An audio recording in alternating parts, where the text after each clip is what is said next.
আসসালামু আলাইকুম, ঈদ মোবারক প্রিয় শিক্ষার্থী বন্ধুরা। আশা করি তোমরা সবাই ভালো আছো। এই ভিডিওতে আমি তোমাদের তৃতীয় অধ্যায় অর্থাৎ ভগ্নাংশের লসাগু গসাগু অধ্যায়টির অনুশীলনীর যে অঙ্কগুলো আছে অর্থাৎ তোমাদের ৭৯ পৃষ্ঠায় ৭ নম্বর অঙ্কটি করব আজকে আমি। চলো দেখি ৭ নম্বর অঙ্ক কী বলা হচ্ছে। এখানে বলা হচ্ছে যে নিচের দশমিক ভগ্নাংশগুলো লসাগু নির্ণয় করো। তো চলো আমরা ১ নম্বর অঙ্কটি দিয়ে শুরু করি, তাহলেই কিন্তু আমাদের বিষয়গুলো সহজ হয়ে যাবে। আর প্রথমে আমি বলে রাখি, দেখো এই দশমিক ভগ্নাংশগুলো আমাদের লসাগু নির্ণয় করতে গেলে আগে দশমিক ভগ্নাংশগুলোকে পূর্ণসংখ্যায় রূপান্তর করে নিতে হবে, ঠিক আছে? তাহলেই কিন্তু আমাদের অঙ্কগুলো আমরা সহজে করতে পারবো। চলো আমরা আগে প্রথম অঙ্কটা লিখে নিই। প্রথমে ১ নম্বরে আছে ০.২ ও ০.৩, ঠিক আছে? এটা এই আমাদের লসাগু নির্ণয় করতে হবে। তো এই জন্য কী করবো, আমরা এই ০.২ এই সংখ্যাটাকে আমরা পূর্ণসংখ্যায় রূপান্তর করব। এই জন্য দেখো এখানে দশমিকের পরে ১ ঘর, এখানেও দশমিকের পরে ১ ঘর, ঠিক আছে? তাহলে আমাদের গুণ করতে হবে দশমিকের জন্য হচ্ছে দশমিক, ঠিক আছে, দশমিকের জন্য ১ এবং দশমিকের পরে যেহেতু ১ ঘর তাহলে একটা শূন্য, তাহলে আমাদের ১০ দিয়ে গুণ করতে হবে, ঠিক আছে? তাহলে আমরা ১০ দিয়ে গুণ করে ফেলি। ০.২কে ১০ দিয়ে গুণ করলাম এবং আচ্ছা গুণ করলে কত হয় সেটা আমরা লিখে ফেলি। গুণ করলে হচ্ছে এখানে ২ এবং ০.৩ এটাকেও আমরা ১০ দিয়ে গুণ করব, তাহলে আমরা পাবো ৩, ঠিক আছে? তাহলে আমরা এই দুইটা দশমিক ভগ্নাংশকে ১০ দিয়ে গুণ করে পূর্ণসংখ্যায় রূপান্তর করে ফেললাম, ঠিক আছে?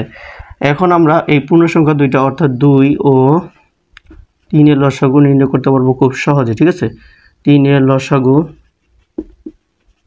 ২ ও ৩ এর লসাগু, ২ ও ৩কে কোনো সংখ্যা দিয়ে ভাগ করা যায় না, তাহলে জাস্ট এই ২ আর ৩ আমরা গুণ করে দিব, ৩ দুগুণে ৬, এটাই হবে লসাগু। এখন আমাদের মূল যে দশমিক ভগ্নাংশ অর্থাৎ ০.২ ও ০.৩ এর লসাগু বের করব, লসাগু, ঠিক আছে? আমরা পূর্ণ সংখ্যা বের করার পরে রূপান্তর করার পরে আমরা লসাগু পেয়েছি ৬। তো আমাদের এখন দশমিক ভগ্নাংশের লসাগু আমরা বের করব। এই জন্য আমরা পূর্ণ সংখ্যার যে লসাগু পেয়েছি সেটাকে আমরা ভাগ করে দিব, যেটা দিয়ে গুণ করেছিলাম পূর্ণ সংখ্যা রূপান্তর করার জন্য ১০ দিয়ে গুণ করেছিলাম, তাহলে এখন আমরা ১০ দিয়ে ভাগ করে দিব। তাহলে কিন্তু আমরা যে সংখ্যাটা পাবো অর্থাৎ ০.৬ এটাই হবে অ্যান্সার। তো এখানে আছে ১ ও ০.৫। তো দেখো এখানে একটি দশমিক সংখ্যা আছে, এই জন্য আমরা দশমিকের জন্য ১ নিব, আর দশমিকের পরে ১ ঘর তার মানে ০, অর্থাৎ ১০ দিয়ে আমাদের গুণ করলেই হবে, ঠিক আছে? তাহলে আমরা প্রথমে ১কে ১০ দিয়ে গুণ করে ফেলি, তাহলে আমরা পাবো ১০ এবং এরপরের যে সংখ্যাটা আছে দশমিক ভগ্নাংশ অর্থাৎ ০.৫, এটাকে আমরা ১০ দিয়ে গুণ করব, তাহলে আমরা পাবো ৫, ঠিক আছে? এখন যে দুইটা পূর্ণ সংখ্যা পেলাম অর্থাৎ ১০ এবং ৫ এর লসাগু আমরা খুব সহজেই বের করতে পারবো। এর লসাগু ১০ এবং ৫ এর লসাগু কিন্তু ১০, ঠিক আছে? ১০ এবং ৫ এর লসাগু ১০, ৫কে ৫, ৫ দুগুণা ১০, ঠিক আছে? আচ্ছা এখন আমরা মূল যে আমাদের দশমিক ভগ্নাংশ অর্থাৎ ১ ও ০.৫ এর লসাগু বের করব। আচ্ছা পূর্ণ সংখ্যা দুইটা লসাগু আমরা কত পেয়েছিলাম? ১০, আর আমরা পূর্ণ সংখ্যা রূপান্তরের জন্য আমরা কত দিয়ে গুণ করেছি? ১০ দিয়ে গুণ করেছি, তাহলে এখন ১০ দিয়ে ভাগ করে দিব, তাহলে আমরা পাবো ১। তাহলে এই দশমিক ভগ্নাংশগুলোর লসাগু হচ্ছে ১, ঠিক আছে? ০.২৫। দেখো এখানে একটি দশমিক ভগ্নাংশ আছে, দশমিক জন্য আমরা ১ নিব এবং দশমিকের পরে ২ ঘর, তাহলে ২ শূন্য, তাহলে ১০০ দিয়ে আমাদের গুণ করতে হবে এই সংখ্যা দুটাকে। ৩কে আমরা ১০০ দিয়ে গুণ করলে আমরা পাবো ৩০০ এবং 1.25কে যদি আমরা ১০০ দিয়ে গুণ করি তাহলে আমরা পাবো ১০০, তাহলে আমরা পাবো এখানে 1.25, তাহলে আমরা পাবো হচ্ছে ১২৫, আমরা পাবো ১২৫, ঠিক আছে? তাহলে আমরা পূর্ণ সংখ্যা কী পেলাম? ৩০০ ও ১২৫ এর লসাগু আমরা খুব সহজে এখন বের করে ফেলব। ৩০০ ও ১২৫ খুব সহজেই ৫ দিয়ে ভাগ করতে পারি, তাহলে এখানে হবে ৬০ আর এখানে হবে ২, ৫। ৬০ আর ২৫কে আবার ৫ দিয়ে ভাগ করব, তাহলে এখানে হবে ১২ আর এখানে হবে ৫। ১২ আর ৫কে ভাগ করা যায় না, ঠিক আছে? আর ভাগ করা যায় না, ভাগ করে ছোটো করা যায় না, তাহলে আমরা জাস্ট সবগুলো গুণ করে দিব। ৫ বারং ৬০, ৬০কে ৫ দিয়ে গুণ করলে ৩০০, ৩০০কে ৫ দিয়ে গুণ করলে ১৫০০, তাহলে আমরা লসাগু পাচ্ছি ১৫০০। অতএব আমাদের যে মূল যে সংখ্যা ৩ ও 1.25 এর লসাগু এর লসাগু হচ্ছে 1500 কে আমাদের ভাগ করতে হবে। আমরা কত দিয়ে গুণ করেছিলাম? 100 দিয়ে গুণ করেছিলাম, তাহলে 100 দিয়ে ভাগ করে দিব, তাহলে আমরা পাবো 15, অথবা আমাদের অ্যান্সার হচ্ছে 15। ঠিক আছে, 4। তো দেখো এখানে এই দশমিকের পরে সর্বোচ্চ সংখ্যা আছে 3, 1 2 3, তাহলে এখানে দশমিকের জন্য 1, 3টা ঘরে দশমিকের পরে 3 ঘর আছে, তাহলে 3 ঘরের জন্য 3টা শূন্য, তার মানে আমাদের 1000 দিয়ে গুণ করতে হবে।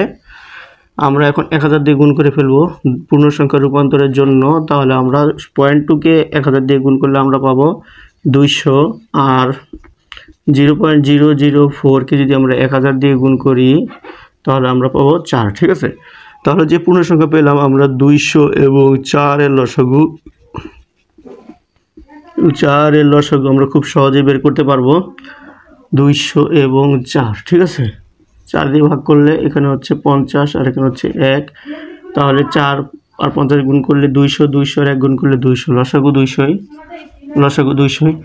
অতএব আমাদের যে মূল সংখ্যা 0.2 ও 0.004 দিব, আমরা কি দিয়ে গুণ করেছিলাম? 1000 দিয়ে গুণ করেছিলাম পূর্ণ সংখ্যা রূপান্তরের জন্য, তাহলে 1000 দিয়ে ভাগ করলে আমরা পাবো 0.20। এটাই অ্যান্সার।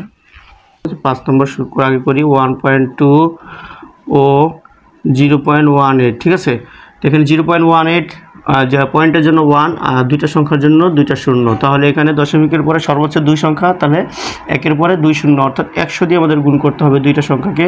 এই জন্য আমরা 100 দিয়ে গুণ করে দিই। প্রথমে 1.2কে যদি আমরা 100 দ্বারা গুণ করি তাহলে আমরা পাবো 120। ঠিক আছে, 120 পেলাম। এখন আমাদের পরের সংখ্যা হচ্ছে 0.18। এইটাকে যদি আমরা আবার 100 দিয়ে গুণ 100 দিয়ে যদি আমরা গুণ করি তাহলে আমরা পাবো 18, আমরা পাবো 18। তাহলে আমরা দুইটা পূর্ণ সংখ্যা পেলাম। অতএব 120 ও 18 এর লসাগু, 18 এর লসাগু, তাহলে 120 ও 18 এর লসাগু 6 দিয়ে যদি আমরা ভাগ করি তাহলে আমরা পাবো 20, আর এখানে পাবো 3, আর ভাগ করা যায় না, তাহলে এখানে হচ্ছে 60, 3 20 60, 60কে 6 দিয়ে গুণ করলে 6 6 36, তার মানে 360, তার মানে লসাগু পাচ্ছি 360। অতএব আমাদের যে মূল যে সংখ্যা এই দুইটা আমরা লসাগু এখন বের করবো, 1.2 ও 0.18 এর লসাগু। এর লসাগু কী হবে? এই যে 360টা আমরা পেয়েছি পূর্ণ সংখ্যার লসাগু, এটাকে আমরা ভাগ করব। কারণ কেন ভাগ করব? কারণ আগে আমরা পূর্ণ সংখ্যা রূপান্তরের সময় 100 দিয়ে গুণ করেছিলাম, তাহলে এখন আবার 100 দিয়ে ভাগ করে দেব। ঠিক আছে, তাহলে আমরা পাবো 3.6। এটাই অ্যান্সার।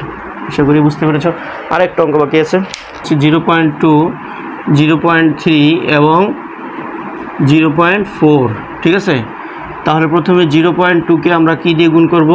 আমরা 10 দিয়ে গুণ করব। কেন? কারণ প্রত্যেকটা 10 সংখ্যারই দশমিকের পরে 1 ঘর, দশমিকের জন্য 1, 1 ঘরের জন্য একটা শূন্য, তাহলে সবার সাথে আমরা 10 গুণ করে দিব, তাহলে এখানে পাবো 2। এরপরে 0.3 এর সাথে যদি 10 গুণ করি তাহলে আমরা পাবো 3।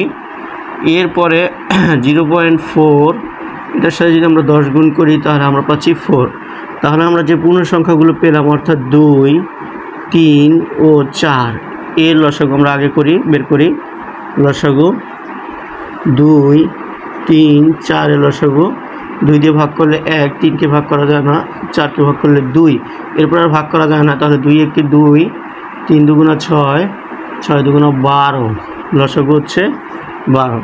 অতএব আমাদের যে মূল যে সংখ্যা 0.2, 0.3 এবং 0.4 এর লসাগু হচ্ছে 12কে আমরা ভাগ করতে হবে, কারণ পূর্ণ সংখ্যা রূপান্তরের সময় 10 দিয়ে গুণ করেছিলাম, এখন 10 দিয়ে ভাগ করে দিব, তাহলে আমরা পাবো 1.2। এই হয়ে গেল আমাদের 6 নম্বর অ্যান্সার। আশা করি তোমরা বুঝতে পেরেছো। আর তোমরা যারা আমার চ্যানেলটি এখনো সাবস্ক্রাইব করো নাই তারা সাবস্ক্রাইব করে ফেলো, যাতে পরবর্তী ভিডিও নোটিফিকেশন তোমরা সাথে সাথে পেতে পারো। এবং তোমরা কমেন্টস করে তোমাদের মতামত জানাবে, এবং ভিডিওটি ভালো লাগলে অবশ্যই লাইক দিবে। পরবর্তী অঙ্কগুলো এখন আমি করব।